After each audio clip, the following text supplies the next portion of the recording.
مشرق وسطی میں کشیدگی بڑھنے لگی، امریکہ کا ایران پر دوسرا حملہ، امریکہ اور ایران کے درمیان کشیدگی میں خطرناک حد تک اضافہ۔ غیر ملکی میڈیا کے مطابق امریکہ نے آبنائے ہرمز کے قریب ایرانی فوجی تنصیبات کو نشانہ بنایا۔ جنوبی شہر بندر عباس کے قریب فوجی مقام پر حملے کی تصدیق۔ امریکی حکام کہتے ہیں کہ کارروائی امریکی فوجیوں اور آبنائے ہرمز میں بحری ٹریفک کے تحفظ کے لیے کی گئی۔ ایرانی میڈیا کا کہنا ہے کہ امریکی حملوں کا کوئی جانی یا مالی نقصان نہیں ہوا۔ امریکی حکام کا یہ کہنا ہے کہ ایرانی فورسز نے امریکی فضائی اڈے کو نشانہ بنایا، 4 ڈرونز ہوا میں مار گرائے۔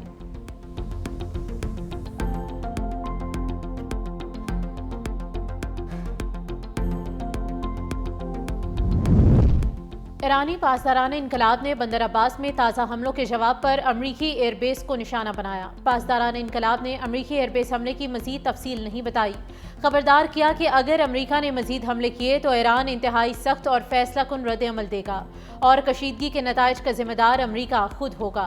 ایرانی فورسز نے دعویٰ کیا ہے کہ ایک امریکی ٹینکر کو عالمی گزرگاہ سے گزرنے سے روکا اور واپس جانے پر مجبور کیا۔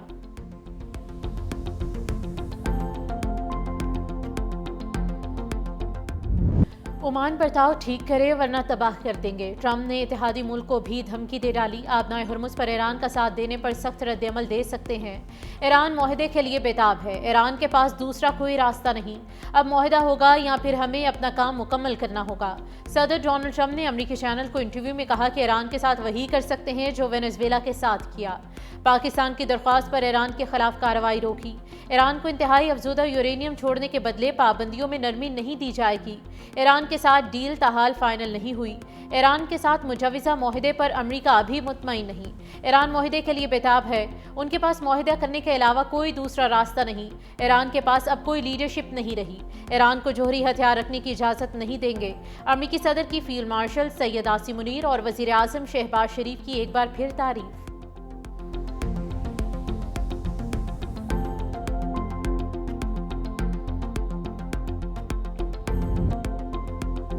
ٹرمپ کی دھمکی غنڈہ گردی کی علامت ہے، ایران عمان کے ساتھ کھڑا ہے۔ ٹرمپ کا ایران اور خطے کے بعض ممالک کے خلاف دھمکی آمیز زبان ناقابل قبول ہے۔ ایرانی وزارت خارجہ کے ترجمان اسماعیل بقائی کی ڈونلڈ ٹرمپ کی جانب سے عمان کے بارے میں دھمکی آمیز بیان کی سخت مذمت۔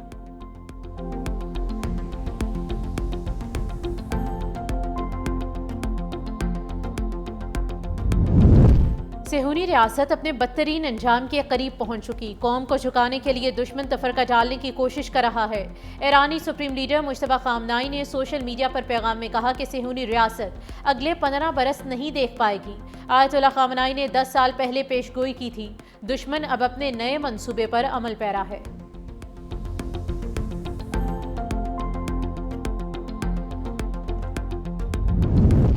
کوئی جارحیت کی گئی تو ایران بھرپور جواب دینے کے لیے تیار ہے۔ ایرانی پاسداران انقلاب بحریہ کے نائب سیاسی سربراہ محمد اکبر زادہ کا 2 ٹوک پیغام، کہا دشمن کی کمزوری کے باعث جنگ کے امکانات کم ہیں۔ ایرانی مسلح افواج ہر ممکن صورتحال کے لیے مکمل چوکس ہیں۔ اگر ایران پر حملہ ہوا تو چابہار سے ماشہر تک ساحلی علاقے پر حملہ آوروں کے قبرستان بن جائیں گے۔ ایرانی افواج ملکی سرحدوں اور ساحلی علاقوں کے دفاع کے لیے مسلسل نگرانی اور تیاری کی حالت میں ہے۔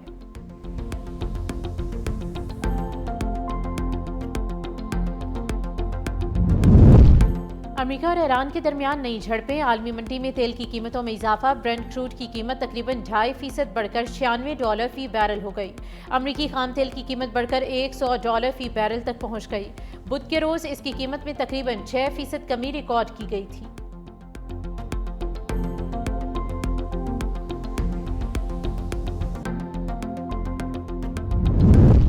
ڈونلڈ ٹرمپ کا ایران پر نیا معاشی وار، مزید اقتصادی پابندیاں عائد کر دیں۔ امریکی محکمہ خزانہ کے مطابق پرشین گلف اسٹریٹ اتھارٹی بھی پابندیوں کی فہرست میں شامل ہے۔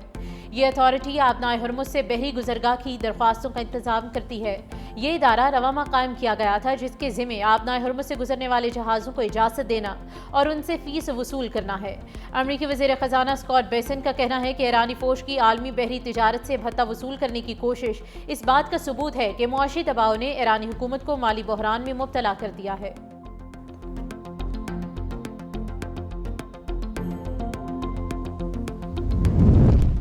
نائب وزیر اعظم وزیر خارجہ سینیٹر اسحاق ڈار کل واشنگٹن ڈی سی روانہ ہوں گے۔ واشنگٹن میں وزیر خارجہ اسحاق ڈار کی امریکی وزیر خارجہ مارکو روبیو سے ملاقات ہوگی۔ نائب وزیر اعظم وزیر خارجہ اسحاق ڈار کی نیو یارک میں نجی ٹی وی سے گفتگو، کہا خطے میں امن کے لیے 5 نکاتی ایجنڈے پر اتفاق ہو گیا ہے۔ پاکستان کے امریکہ اور چین سے بہترین اور متوازن تعلقات ہیں، بہتر سفارتکاری اسی کا نام ہے۔ دونوں ممالک کی دوستی ہمیشہ قائم رہنے والی ہے۔ پاکستان تمام بڑی طاقتوں کے سامنے اچھے تعلقات کا خواہاں ہے۔ دونوں ممالک کی دوستی ہمیشہ قائم رہنے والی ہے۔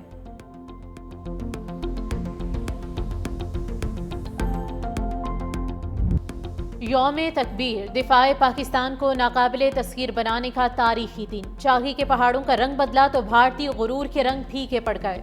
پاکستان نے بھارت کے 5 ایٹمی دھماکوں کے جواب میں 6 دھماکوں سے دشمن کے ناپاک عزائم خاک میں ملا دیے۔ 28 مئی 1998 دنیا حیران رہ گئی۔ پاکستان مسلم دنیا کی پہلی جبکہ دنیا کی 7ویں ایٹمی طاقت بن کر ابھرا۔ پاکستانی قیادت نے عالمی دباؤ کو خاطر میں نہ لاتے ہوئے 6 ایٹمی دھماکے کر کے اپنی طاقت کا لوہا منوایا۔ پوری دنیا میں مقیم پاکستانیوں کے سر اور سبز ہلالی پرچم سربلند ہو گئے۔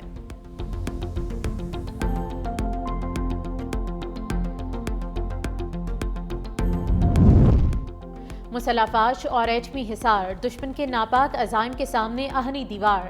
صدر مملکت آصف علی زرداری اور وزیر اعظم شہباز شریف کا یوم تکبیر پر خصوصی پیغامات۔ صدر مملکت نے کہا کہ 28 مئی نے پاکستان کی آزادی، خود مختاری اور ناقابل تسخیر دفاع کی ضمانت دی۔ شہید ذوالفقار علی بھٹو کی قیادت میں شروع ہونے والا ایٹمی پروگرام بھارت کی ایٹمی بلیک میلنگ کا مؤثر جواب ہے۔ وزیر اعظم شہباز شریف نے کہا کہ پاکستان ایٹمی قوت نہ بنتا تو دشمن ہر حد پار کر سکتا تھا۔ بھارت نے پہلگام فالس فلیگ سازش کا ڈرامہ رچایا، مگر قوم اور افواج پاکستان نے اتحاد سے دشمن کے عزائم خاک میں ملا دیے۔ وزیر اعظم کا شہید ذوالفقار علی بھٹو، میاں نواز شریف، ڈاکٹر عبدالقدیر خان اور ڈاکٹر سمر مبارک من کو خراج تحسین۔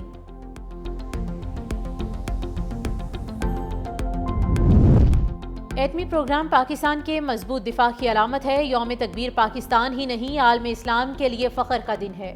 وزیر اعلیٰ پنجاب مریم نواز کا یوم تکبیر پر پیغام، کہا پہلے پاکستان کو ایٹمی طاقت بنایا، اب اقتصادی لحاظ سے ناقابل تسخیر بنانا مشن ہے۔ ہمیں اتحاد اور یکجہتی، محنت و ہمت، برداشت اور رواداری کے عزم کا اعادہ کرنا ہے۔ سینئر وزیر سندھ شرجیل انعام ایمن کا کہنا ہے کہ 28 مئی یوم تکبیر پاکستان کی تاریخ کا ایک عظیم اور تاریخی دن ہے۔ شہید بے نظیر بھٹو نے بھی قومی دفاع، جمہوریت اور پاکستان کے وقار کے لیے بے مثال خدمات انجام دیں۔ پیپلز پارٹی کی نائب صدر سینیٹر شیر رحمان کا بھی خصوصی پیغام، حالیہ جنگ میں بھارتی جارحیت کا منہ توڑ جواب دینے پر قوم اور افواج پاکستان کو مبارکباد۔ وزیر داخلہ محسن نقوی کی سعودی وزیر داخلہ شہزادہ عبدالعزیز بن سعود سے اہم ملاقات۔ دو طرفہ تعلقات، داخلی سیکیورٹی اور مشرق وسطیٰ کی صورتحال پر تفصیلی تبادلہ خیال۔ سعودی وزیر داخلہ نے کشیدگی میں کمی کے لیے پاکستان کے مثبت کردار کو سراہا۔ دونوں رہنماؤں کا عید الاضحیٰ کی مبارکباد اور نیک خواہشات کا اظہار۔ سعودی عرب میں federal constabulary special diplomatic protection unit کے 200 اہلکاروں کی ٹریننگ پر اتفاق۔ محسن نقوی نے حج انتظامات پر سعودی حکومت کو خراج تحسین پیش کیا۔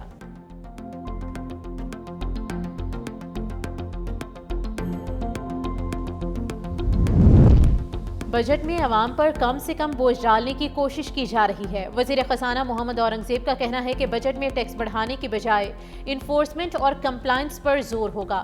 بجٹ میں عوام پر کم سے کم بوجھ ڈالنے کی کوشش کی جا رہی ہے۔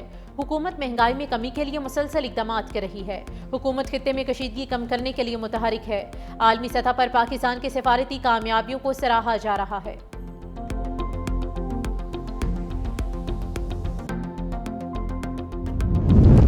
وزیر اعلیٰ پنجاب مریم نواز کے گلے میں تکلیف، شریف میڈیکل سٹی ہسپتال میں سرجری کر دی گئی۔ ذرائع کے مطابق وزیر اعلیٰ 4 گھنٹے سے زائد وقت ہسپتال میں موجود رہیں۔ سینئر صوبائی وزیر مریم اورنگزیب نے ایکس پر پوسٹ میں لکھا کہ وزیر اعلیٰ کو سرجری کے بعد گھر منتقل کر دیا گیا۔ مریم نواز ہسپتال میں رہ کر بھی صوبے میں سیکیورٹی اور صفائی سمیت انتظامی امور کی نگرانی کرتی رہیں۔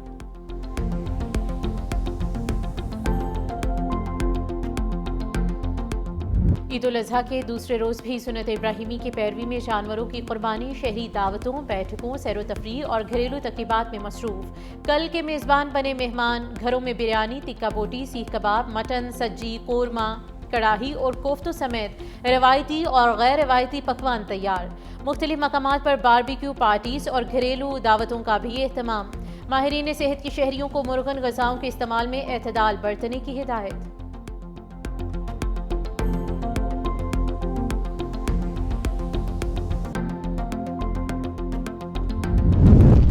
عید کے دوسرے روز بھی بچوں کی موج مستی جاری ہے۔ گرمی کے باوجود اہل خانہ کے ہمراہ پارکس کا رخ کر لیا۔ بچے پارکس میں مختلف جھولوں سے لطف اندوز ہوتے رہے۔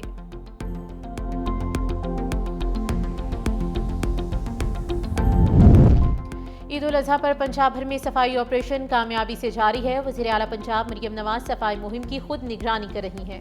وزیر اطلاعات پنجاب عظمہ بخاری کا بیان، کہا علائشوں کے اٹھانے کا لائیو ڈیٹا لمحہ بہ لمحہ اپ ڈیٹ کیا جا رہا ہے۔ ستھرا پنجاب کی ٹیمیں تمام شہری اور دیہی علاقوں میں مسلسل فیلڈ میں موجود ہیں۔ وزیر اطلاعات پنجاب کے مطابق عید کے پہلے روز 1,20,000 ٹن سے زائد علائشیں اٹھائی گئیں۔ لاہور ڈویژن سے اب تک 29,000 ٹن علائشیں تلف کی جا چکی ہیں۔ صفائی مہم میں 1,84,000 ورکرز مصروف عمل ہیں۔ علائشوں کے اخراج کے بعد گلی محلوں اور سڑکوں کو عرق گلاب سے دھویا جا رہا ہے۔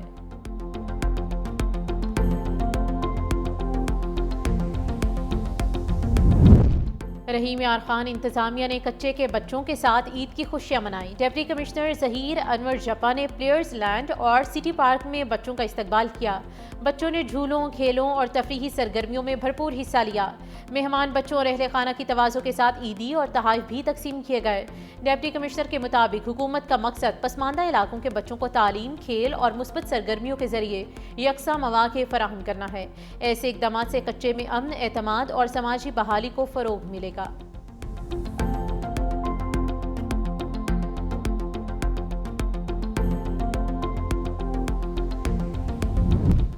پنجاب اور سندھ بھر میں موسم شدید گرم۔ محکمہ موسمیات کے مطابق جیکب آباد اور گرد و نواح میں شدید گرمی کی لہر برقرار۔ درجہ حرارت 51 سینٹی گریڈ ریکارڈ۔ آئندہ 24 گھنٹوں کے دوران شہر کا درجہ حرارت 34 ڈگری سینٹی گریڈ ریکارڈ۔ ہوا میں نمی کا تناسب 75% تک برقرار۔ جنوب مغرب سے 18 کلومیٹر فی گھنٹہ کی رفتار سے ہوائیں چلنے لگیں۔ وقفے وقفے سے تیز ہواؤں کا بھی امکان ظاہر کیا گیا ہے۔ لاہور کا درجہ حرارت 39 ڈگری سینٹی گریڈ رہا۔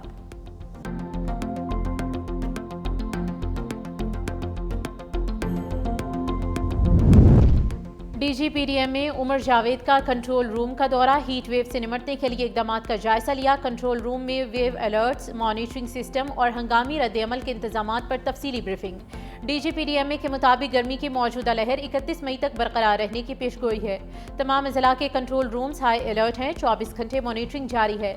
عوام کو بروقت آگاہی فراہم کی جا سکے اور کسی بھی ہنگامی صورتحال میں فوری رد عمل کو یقینی بنایا جا سکے۔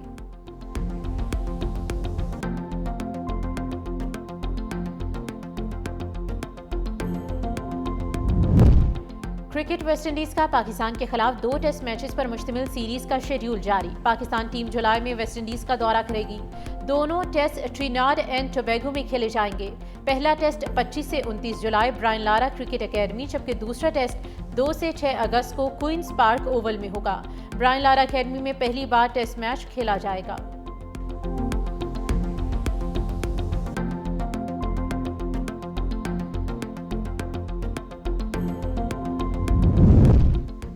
پاکستان کے خلاف ون ڈے سیریز کپتان مچل مارش کی جگہ کوپر کھنولی ٹیم میں شامل۔ ون ڈے سیریز میں جوش انگلس آسٹریلوی ٹیم کی قیادت کریں گے۔ پاکستان اور آسٹریلیا کے درمیان پہلا ون ڈے 30 مئی کو راولپنڈی میں کھیلا جائے گا۔